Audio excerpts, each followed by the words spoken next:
আজকে আবারও হঠাৎ করে আমি কেন চলে গেলাম সোনার দোকান আর এখানে গিয়ে পুরো কান্নাকাটি অবস্থা। আর আমার এই ভাইরাল বান্ধবীকে তোমরা কারা কারা চেনো অবশ্যই কমেন্টে জানিও। আর অনেকদিন পর জিম গেলাম, চলো ভিডিওটা প্রথম থেকে শুরু করি। Hello everyone, welcome back to my mini blog. কেমন আছো তোমরা সকলে? আমি তোমাদের সকলের প্রিয় রত্না। আমার নতুন একটা মিনি ভিডিওতে সবাইকে জানাচ্ছি ওয়েলকাম। বাড়ির থেকে বেরাতে না বেরাতেই পুরোপুরি স্লিপ কেটে পুরো এখনই মনে হচ্ছিল আমার পুরো 12টা বাজে যাবে, ঠ্যাং ব্যাং ভেঙে নিয়ে বসবো। কিন্তু না, অলরেডি আমার ঠ্যাংটা ভাঙেনি। আর আমি দেখো খুব ভালো মতন চলে আসলাম বাজারে। আজকে আমার বাজারে অনেকগুলো কাজ ছিল আর এই সব কাজগুলো আমাকে কমপ্লিট করতে হবে যে কোনো মুহূর্তে, ঝড় হোক, বৃষ্টি হোক, তুফান হোক, যাই হয়ে যাক না কেন আজকে কিন্তু এই কাজগুলো আমাকে কমপ্লিট করতেই হবে। ফার্স্টেই আমি চলে আসলাম ইউনাইটেড ব্যাংকে। তো ইউনাইটেড ব্যাংকে আমার কিছু কাজ ছিল, সেই কাজকর্মগুলো কমপ্লিট করলাম। তারপর গুটি গুটি পায়ে চলে যাচ্ছি এলাহাবাদ ব্যাংকে, মানে যেটাকে বলা হয় ইন্ডিয়ান ব্যাংক। তো আমার যেহেতু একসঙ্গে ৩-৪টে অ্যাকাউন্ট, তো জানি না কথাটা বলে মানে ভুল করলাম না ঠিক করলাম। তো যাই হোক চলে আসলাম ইন্ডিয়ান ব্যাংকে। আমার এটিএম কার্ড নিয়ে একটু প্রবলেম ছিল, তো সেটা কমপ্লিট করে আমি আবার একটু এটিএম এ গেলাম। আর আজকে আমার ইন্ডিয়ান ব্যাংকে যে কাজকর্মগুলো ছিল সেগুলো আজকে হয়নি। বাই এনি কস্ট আমাকে আবার কালকে যেতে হবে, যে কারণে আমার কাজটা হলো না, মানে হাফ হয়ে পেন্ডিং হয়ে ঝুলে থাকলো। তো এই কারণে আমাকে আবারও যেতে হবে। আর সেই একটাই কারণে আমি ওখান থেকে বেরিয়ে চলে আসলাম পোস্ট অফিসে। পোস্ট অফিসে আসার পর পোস্ট অফিসে আমার একটা রেকারিং রয়েছে, সেটার জন্য একটু আসা আর কি মেনলি। তো সেই কাজ বাজ কমপ্লিট করে আমি দেখো গাড়ি নিয়ে যাচ্ছি। আর এত পরিমাণ জল হয়ে গেছে, মানে আমাদের ঠাকুরনগর প্রচুর একটা নিচু জায়গা, একটু বৃষ্টি হলেই পুরো এমন পরিমাণ জল হয় বলে বোঝানোর মতন না। তারপর আমি চলে এসেছি মহাদেবদার দোকানে। আর এই ঝুমকোটা আমার কাছে ছিল, তাই ভাবছিলাম এই ঝুমকোটার সাথে কোন একটা ইয়াররিং দিলে বেশ ভালো জিনিসটা লাগবে। তো এখানে অনেক মানে অনেক কালেকশন দেখাচ্ছিল। আর দাদার দোকানে এত কালেকশন বলে বোঝানোর মতন না। তো এত কালেকশনের মধ্যে ফাইনালি আমি এটা খুঁজে বার করলাম। দেখো ডালটা কি দারুণ লাগছে। তারপর ওখান থেকে বেরিয়ে চলে আসলাম বান্ধবীর কাছে। আর হুট করে আমার ড্রেসটা চেঞ্জ হয়ে গেল। আমি জানি তোমরা একটু অবাক হয়ে যাচ্ছ। হ্যাঁ, তার রিজন অবশ্যই জানাবো, তার আগে লোকেশনটা শেয়ার করি। এই জায়গাটায় এত মারাত্মক মারাত্মক আজকে কটা ফটো তুলেছি যেটা বলে বোঝানোর মতন না। আর এই ড্রেসটার সঙ্গে এই লোকেশনটা কেন জানি পুরোপুরি পুরো খাপে খাপ পঞ্চুর বাপ হয়ে গেছে।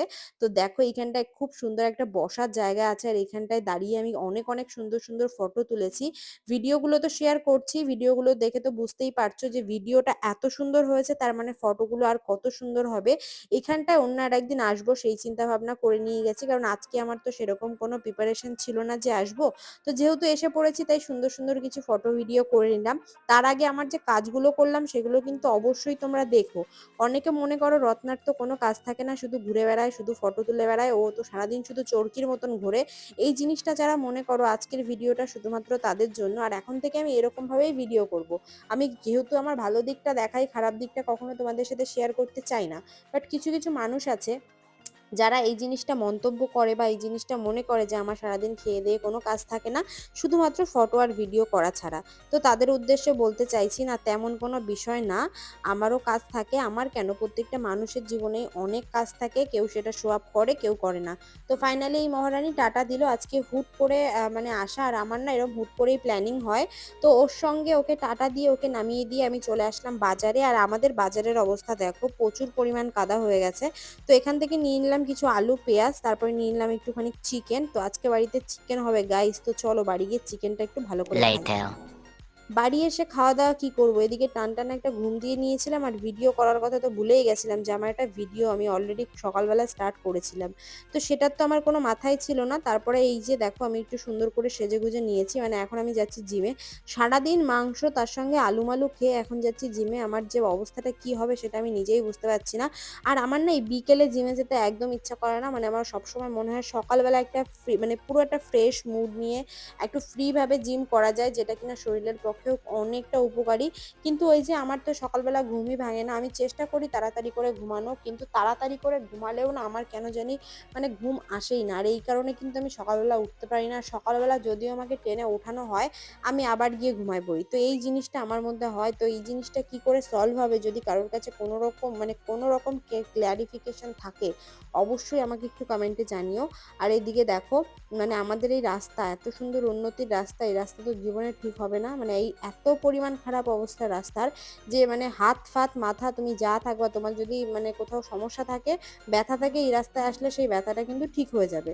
এটাই হচ্ছে এই রাস্তার একটা খুব সুন্দর প্রধান গুণ। আর এদিকে দেখো আমি প্রায় চলে এসেছি বাবুপাড়ার কাছাকাছি। আর আজকের ওয়েদারটা দেখে বুঝতেই পারছো, মানে এখন না সকালবেলা রোদ হয়, বিকেলবেলা বৃষ্টি হয়, বিকেলবেলা রোদ হয়, রাত্রেবেলা বৃষ্টি হয়। এই করেই আজকাল মানে দিনটা কাটছে। এত পরিমাণ ওয়েদার বাজে, মানে বলে বোঝানোর মতো না। মানে এখন অতটা পরিমাণ গরম পড়ছে না, কিন্তু বৃষ্টিটা প্রচুর পরিমাণ হচ্ছে। আর এই কারণে কিন্তু প্রচন্ড পরিমাণ সমস্যা হয়। এই যে দেখো না, আমি বাড়ির থেকে বেরাতে না বেরাতে অলরেডি বৃষ্টি স্টার্ট হয়ে গেছে।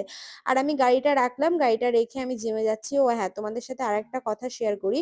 তো আমাদের এই যে জিমটা, এই জিমটা কিন্তু ষষ্ঠীতলাতে রয়েছে। এটা পুরোপুরি লেডিস জিম, মানে পুরোপুরি এই জিমটা কিন্তু লেডিস। এখানে কোনো রকম জেনারেল মানে কোনো ছেলের অ্যালাউ নেই। আর আমাদের যে ট্রেনার রয়েছে সেও কিন্তু লেডিস, কারণ সে আমাদের আন্টি হয়। তো সেও কিন্তু আমাদের শেখায়। আর আমি কিন্তু এই জিমের লোকেশন পাই আজ থেকে অনেক বছর আগে। তখন আমি ক্লাস 11-12 পড়ি। আমি তখন ঠ্যান রোগা ছিলাম, বাট তখন থেকে আমি জিমটা কন্টিনিউ করি আর কি। মানে মাঝে মাঝে আসি, মাঝে মাঝে আসি না, এইভাবেই। কিন্তু যদি আমি জিমটা খুব সুন্দর করে ধরে রাখতে পারতাম, তাহলে হয়তো আজকে আমার আরো সুন্দর একটা মার্কাটারি ফিগার হতো, বাট না, সেটা কখনো সম্ভব হয়নি।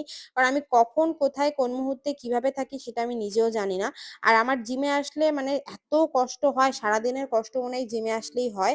আর বিকেল বেলা তো আমি জিমে আসতেই চাই না, বললাম। তাই তোমরা যারা মনে করছো অনেক সময় কি হয়, জিম করা মানেই যে বডি বানানো, জিম করা মানেই যে হচ্ছে তোমার একটা খুব সুন্দর অ্যাপস হবে, তেমন কিন্তু না। তুমি জিম করলে তুমি নিজে সুস্থ থাকবে। আর এই জিমে আসলে অনেক মেয়েদের, মানে প্রত্যেকটা মেয়েদের কিন্তু অনেক প্রবলেম থাকে।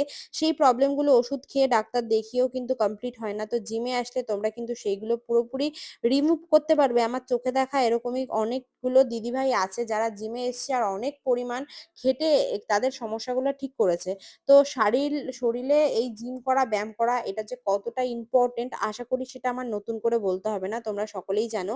তো মোটামুটি এই যে আমি এখন যে ব্যায়ামটা করছি, মানে এই যে ওয়েটের জন্য, মানে ওই আপ ডাউন, এই জিনিসটা আমার খুব ভাল লাগে।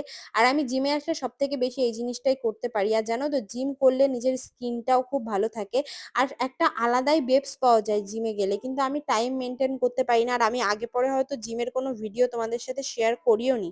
আজকে কি জানি জিমটা ফাঁকা ছিল, আর কি মনে হলো যে না তোমাদের সাথে একটু শেয়ার করি, সেই কারণেই শেয়ার করলাম।